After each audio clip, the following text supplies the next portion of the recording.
بیٹیاں T V پہ بیٹھی ہیں، ان کی اولاد نیٹ پہ بیٹھی ہے، اور جوان بیٹیوں نے ہاتھ میں ٹچ موبائل رکھے ہوئے ہیں، اور بغیرت بھائی کوئی اپنی بہن کے لیے ٹچ موبائل فرانس سے بھیج رہا ہے، کوئی اٹلی سے بھیج رہا ہے، کوئی یورپ سے بھیج رہا ہے، اسے نہیں معلوم کہ تیری بہن اس نبی کی امتی ہے کہ جس نبی نے اپنی امت کی بہو بیٹیوں کو گھر میں مصلی پہ بیٹھ کر اونچی آواز میں رب کا قرآن پڑھنے کی بھی اجازت نہیں دی ہے، تو اس بہن کو اور بیٹی کو ٹچ موبائل بھیج رہا ہے۔ اسی ٹچ موبائل کے ذریعے اب غیر اسے ٹچ کریں گے، جو گھر میں مصلی پہ بیٹھ کر اونچی آواز میں قرآن نہیں پڑھ سکتی، وہ نمبر ملا کے غیروں سے ہیلو ہائے کر سکتی ہے۔ 24 گھنٹے جوان لڑکیاں اور جوان لڑکے موبائلوں سے کھیل رہے ہیں، ایک دوسرے سے معاشقے پال رکھے۔ میرے ابا جی رحمت اللہ علیہ فرمایا کرتے تھے جسے تم فون کہتے ہو یہ فون نہیں، یہ عزتوں کے خون ہیں، یہ تمہاری عزتوں کو برباد کر رہے ہیں، تمہاری عزتوں کو نیلام کر رہے ہیں، اس لیے آنکھیں کھولو۔ حضور نے فرمایا کہ گانوں سے دلوں میں کھوٹ پیدا ہوتا ہے، کھوٹ پیدا ہوتا ہے۔ اگر یہ گانے چلتے رہے اور اس کا کوئی سد باب نہ ہوا اور چینل بڑھتے گئے بے حیائی کے، بے غیرتی کے، تو امام الانبیاء کے غلاموں دل اتنے غفلت میں ڈوب جائیں گے کہ آنے والے وقتوں میں یہ محفلیں اجڑ جائیں گی۔ یہ ذہن میں رکھیں، ہم اپنی اولاد کی گٹی میں کیا ڈال رہے ہیں؟ ہو سکتا ہے کوئی بہت لبرل ہو سکتا ہے کوئی زیادہ پڑھا لکھا ہو دنیاوی تعلیم میں اس کے لیے بتانے لگا ہوں۔ سن 1987 میں امریکہ کا جو شہر ہے واشنگٹن ڈی، اس میں کانفرنس کال ہوئی تھی۔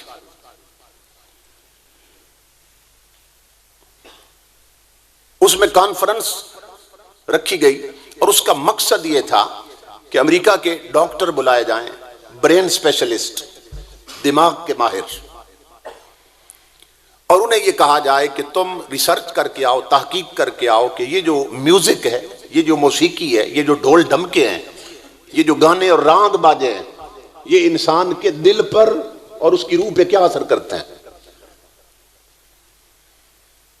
امریکہ کے ڈاکٹر اس پر تحقیق کر کے آئے۔ امریکہ میں ایک کتاب چھپی ہے، اگر کوئی پڑھنا چاہے تو وہ کتاب پڑھے، اس کا نام ہے دی کلوزنگ آف امریکن مائنڈ، یہ کتاب کا نام ہے۔ اور ایلن بلوم جو ہے وہ اس کا رائٹر ہے، لکھنے والا، اس نے وہ پوری ہسٹری لکھی ہے اس کی۔ اس میں امریکہ کا جو سب سے بڑا جرنل ڈاکٹر ہے ایورٹ کوپ، اس نے اپنا مقالہ پیش کیا۔ اب یہ امریکہ میں کانفرنس ہو رہی ہے، ڈاکٹر بھی امریکہ کا ہے، اور ڈاکٹر ایڈم کنسٹے کہ جس نے اپنا میوزیکل کالج کھولا ہوا ہے جہاں وہ موسیقی سکھاتا تھا، وہ بھی اپنا تھیسس لکھ کے لایا تھا، اپنا مقالہ۔ تو ڈاکٹر جرنل ایورٹ کوپ، یہ امریکہ کا سب سے بڑا ڈاکٹر ہے دماغ کا، اس کی جب باری آئی تو اس نے آ کر کہا امریکیوں اپنی نسلوں کو اس موسیقی سے بچاؤ، اس میوزک سے بچاؤ۔ کیوں؟ اب وہ آگے لکھ رہا ہے، کہتا ہے this type of music is the close relative of pornography.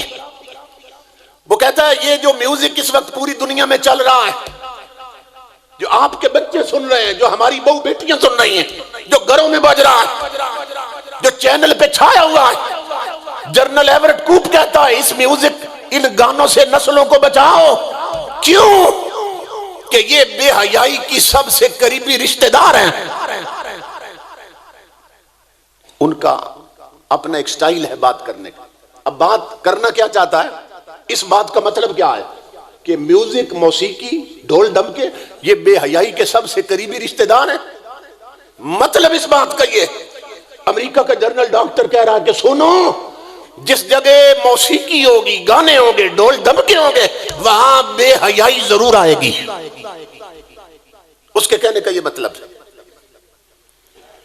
اور ڈاکٹر ایڈم کنسٹے کی باری آئی، جس کا اپنا میوزیکل کالج ہے، جہاں یہ گانے سکھاتا تھا اور ڈھول باجے بجانا سکھاتا تھا۔ جب اس کی باری آئی تو وہ کہنے لگا اپنی نسلوں کو بچا لو کیونکہ میں حشر دیکھ رہا ہوں۔ وہ کہنے لگا it's a really powerful drug, میں اس کے لفظ پڑھ رہا ہوں۔ وہ کہنے لگا یہ گانے، یہ ڈھول دھمکے، یہ بڑی نشہ آور ہیں، جس طرح شراب نشہ دیتی، افیون نشہ دیتی ہے۔ وہ کہتا ہے یہ نشہ دیتا ہے۔ دیکھ لے چوکوں میں کھڑے ہوئے جوان کئی کئی گھنٹے کھڑے رہتے ہیں اور کنجریوں کے کلپ دیکھتے رہتے ہیں اور گانے سنتے رہتے ہیں۔ وہ 15 منٹ عشاء کی نماز نہیں پڑھ سکتے۔ یہ ایک نشہ ہے۔ وہ کہہ رہا ہے جس طرح افیون نشہ دیتی ہے، شراب نشہ دیتی ہے، ہیروئن نشہ دیتی ہے، اسی طرح اپنی نسلوں کو بچا لو اگر بچا سکتے ہو۔ یہ گانے بھی نشہ ہیں، یہ میوزک اور موسیقی یہ نشہ آور ہے۔ اور آگے اس نے لکھا میوزک کین پوائزن یو، یہ راگ باجے یہ تیری رگوں میں زہر اتار دیں گے۔ Music can poison you and make you سک وداؤٹ نوئنگ وائی۔ وہ کہتا ہے یہ تمہیں بیمار کر دیں گے، اپنی نسلوں کو بچا لو۔ یہ راگ باجے، یہ گانے یہ تمہاری نسلوں کو بیمار کر دیں گے، ان کی روحیں بیمار ہو جائیں گی، ان کے دلوں پہ زنگ لگ جائیں گے، وہ رب رسول کے باغی ہو جائیں گے۔ 1987 میں امام الانبیاء کے غلاموں، امریکہ کے ڈاکٹروں کو جو بات سمجھ آئی ہے نا، یہ غور سے سنو جوانوں، یورپ کی کاپی کرنے والوں، انگریزوں کے سٹائل اپنانے والوں، یہودیوں جیسی شکلیں بنانے والوں، سنو آج 15ویں صدی میں، 14ویں صدی میں جو بات امریکہ کے ڈاکٹروں کو سمجھ آئی ہے، یہ بات میرے نبی نے 15 صدیاں پہلے مسجد نبوی کے منبر پہ بیان کر دی تھی۔ جہاں سر پٹخ پٹخ کر آج امریکہ کے ڈاکٹر پہنچے ہیں، وہاں میرے مصطفیٰ کا بلال پہلے کھڑا تھا۔ یہ ہے نبی کی تعلیم۔ ہماری نسلیں اپنی آئیڈینٹی ختم کر بیٹھیں گی، اپنا تشخص کھو دیں گی، اپنی پہچان گم کر بیٹھیں گی اگر یہی ان کے طور طریقے رہے، یہی وتیرے رہے۔ اس لیے جوانوں اپنی جوانیوں کو ضائع مت کرو۔ یہ 4 دن کی چاندنی ہے، آنکھیں بند ہونے والی ہیں، پھر اندھیری رات تم نے قبر کی وادی میں اتر جانا ہے۔ یہ موبائل ہو یا نیٹ ہو یا ٹی وی ہو یا LCD ہو، جو بھی ہو اس پر فلمیں دیکھنا، گانے دیکھنا، ڈانس دیکھنا، یہ صرف گناہ نہیں ہے، یہ کبیرہ گناہ ہے۔ بتاؤ قوم کی اکثریت کبیرہ گناہ میں لگی ہوئی ہو تو رحمت کی بارش کہاں سے اترے گی؟ بارش تو ہونا چاہتی، ہم اسے ہونے نہیں دیتے۔ میرا خطاب تھا گجرات کے قریب، کافی عرصہ پہلے کی بات، تو رات کو انہوں نے مجھے 2 یا 3 بجے کا وقت ہوگا، کوچ پہ بٹھایا GT روڈ سے۔ میں نے راولپنڈی جانا تھا، اب 2-3 بجے کا وقت ہے رات کا۔ میں اس کوچ میں جب داخل ہوا تو وہ کوئی 60-70 سیٹوں والی کوچ تھی۔ اندر داخل ہوا تو وہاں 1-2 سیٹیں خالی ہوگی، مجھے بھی بٹھا لیا انہوں نے۔ تو اندر LCD لگی تھی اور کنجریوں کا گانا چل رہا تھا اور ننگا ڈانس ہو رہا تھا، فلم چل رہی تھی، اور ہر بندہ اس میں مگن تھا۔ کوئی باپ بیٹی کے ساتھ بیٹھا تھا، باپ بھی دیکھ رہا تھا، بیٹی بھی دیکھ رہی تھی، کوئی خامد اپنی بیوی کے ساتھ بیٹھا تھا، کوئی بھائی اپنی بہن کے ساتھ بیٹھا تھا۔ میں سوچنے لگا اس قوم کی تقدیر کیسے بدلے گی۔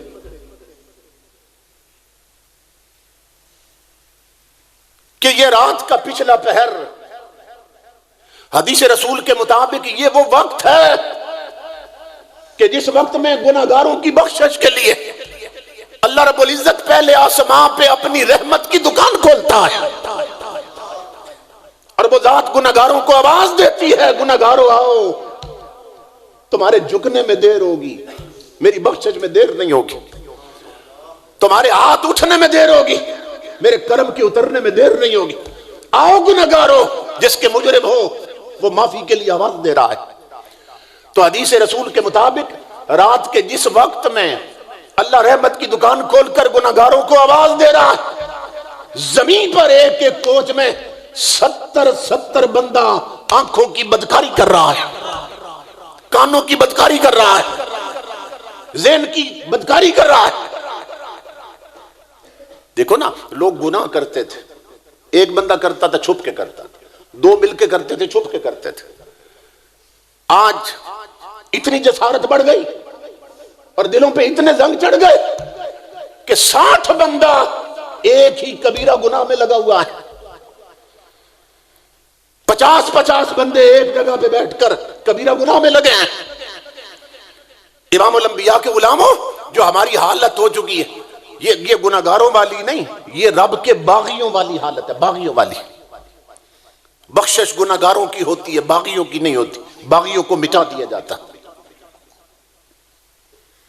یہ ذہن میں رکھیے۔ تو ہم بغاوت کے راستے پہ چل رہے ہیں، ہماری نسلیں برباد ہونے والی۔